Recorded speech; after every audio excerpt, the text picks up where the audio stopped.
Hi friends, welcome to మన ఇంటి రుచులు. కట్టె పొంగల్ తయారు చేసినప్పుడు ఒకసారి నేను చెప్పే కొలతలతో చేసి చూడండి ఫ్రెండ్స్, చాలా బాగా కుదురుతుంది. వీడియో ఎక్కడా స్కిప్ చేయకుండా చూడండి.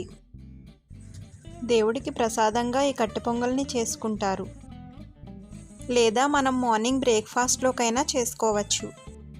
కట్టె పొంగల్ని తయారు చేసుకోవడానికి 1 కప్పు పెసరపప్పు అయితే 2 కప్పులు బియ్యం తీసుకోండి. 10 ఎండుమిరపకాయలు, 1/2 కప్పు జీడిపప్పు, 2 టేబుల్ స్పూన్లు ఆవాలు, 2 టేబుల్ స్పూన్లు జీలకర్ర, 2 టేబుల్ స్పూన్ మిరియాలు, రుచికి సరిపడా సాల్ట్. కారం ఎక్కువ తినేవాళ్ళు పచ్చిమిరపకాయలు కూడా వేసుకోవచ్చు, లేదంటే స్కిప్ చేసేయచ్చు. కొద్దిగా కరివేపాకు, చిన్నగా కట్ చేసి పెట్టుకున్న అల్లం ముక్కలు, 1/2 టీ స్పూన్ ఇంగువ, 3 టేబుల్ స్పూన్స్ నెయ్యి. నెయ్యి ప్లేస్లో మీరు ఆయిల్ అయినా యూస్ చేసుకోవచ్చు. ఆయిల్ అయితే 3 టేబుల్ స్పూన్స్ సరిపోతుంది. ముందుగా స్టవ్ ఆన్ చేసుకుని అడుగు మందంగా ఉన్నటువంటి కడాయి పెట్టుకుని పెసరపప్పు, బియ్యం వేసుకుని ఒకసారి వేపించుకోండి. పెసరపప్పు, బియ్యం ఎక్కువసేపు వేగక్కర్లేదు, 5 నిమిషాలు వేగితే సరిపోతుంది. మీడియం ఫ్లేమ్లో పెట్టుకుని వేపించుకోండి. ఇలా ఒకసారి వేపించుకోవడం వల్ల కట్టె పొంగలి అనేది మెత్తగా అయిపోకుండా పొడిపొడిలాడుతూ వస్తుంది.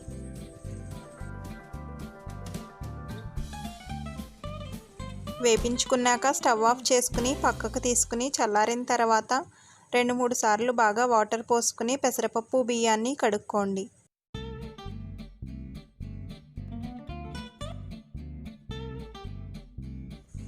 కుక్కర్లో మనం శుభ్రంగా కడుక్కున్నటువంటి బియ్యం, పెసరపప్పును వేసుకుని కప్పుకి 2 కప్పుల వరకు వాటర్ పోసుకోండి.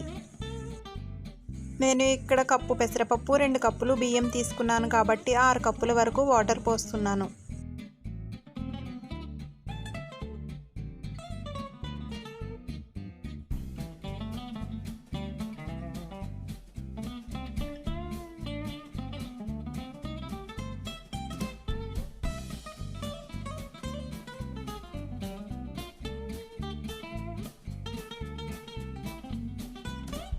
వాటర్ పోసుకున్నాక ఎక్కువ కారం ఇష్టపడే వాళ్ళు పచ్చిమిరపకాయలు వేసుకోండి. రుచికి సరిపడా సాల్ట్ కూడా వేసుకుని మూత పెట్టి 3 విజిల్స్ వచ్చేంత వరకు హై ఫ్లేమ్లో ఉడకనివ్వండి. 3 విజిల్స్ వచ్చిన తర్వాత స్టవ్ ఆఫ్ చేసుకోండి.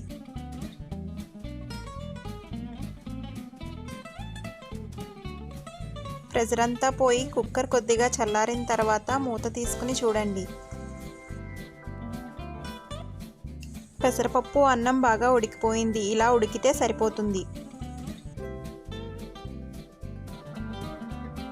తాలింపు పెట్టుకోవడానికి స్టవ్ మీద కడాయి పెట్టుకుని నెయ్యి వేసుకోండి. మీరు నెయ్యి ప్లేస్లో ఆయిల్ అయినా వేసుకోవచ్చు. నెయ్యి కొద్దిగా కరిగిన తర్వాత జీడిపప్పు వేసుకుని వేపించుకుని పక్కకు తీసుకోండి.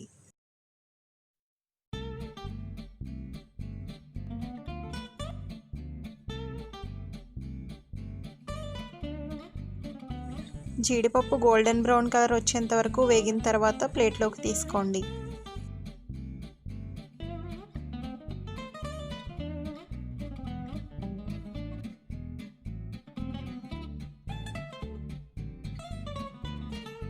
కట్టె పొంగల్ తాలింపు పెట్టుకోవడానికి అదే నెయ్యిలో మిరియాలు, ఎండుమిరపకాయలు, చిన్నగా కట్ చేసి పెట్టుకున్న అల్లం ముక్కలు, కరివేపాకు, జీలకర్ర, ఆవాలు వేసుకుని స్టవ్ సిమ్లో పెట్టుకుని వేపించుకోండి.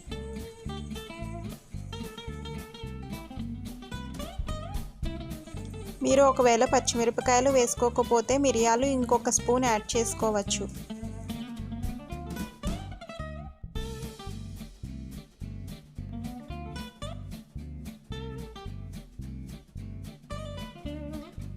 ఈ కట్టె పొంగలి చాలా కమ్మగా ఉంటుంది, ఆరోగ్యానికి కూడా చాలా మంచిది. మీరు కూడా తప్పకుండా ఒకసారి ట్రై చేయండి.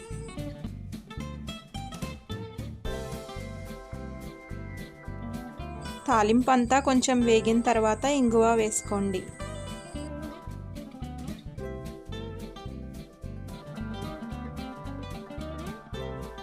ఇంగువ వేసుకున్నాక 2-3 నిమిషాలు కదుపుకున్నాక స్టవ్ ఆఫ్ చేసుకుని మనం ముందుగా ఉడకబెట్టుకున్న పెసరపప్పు, బియ్యంలో కలుపుకోండి. వేపించుకున్న జీడిపప్పు, తాలింపు వేసుకుని బాగా కలుపుకోండి.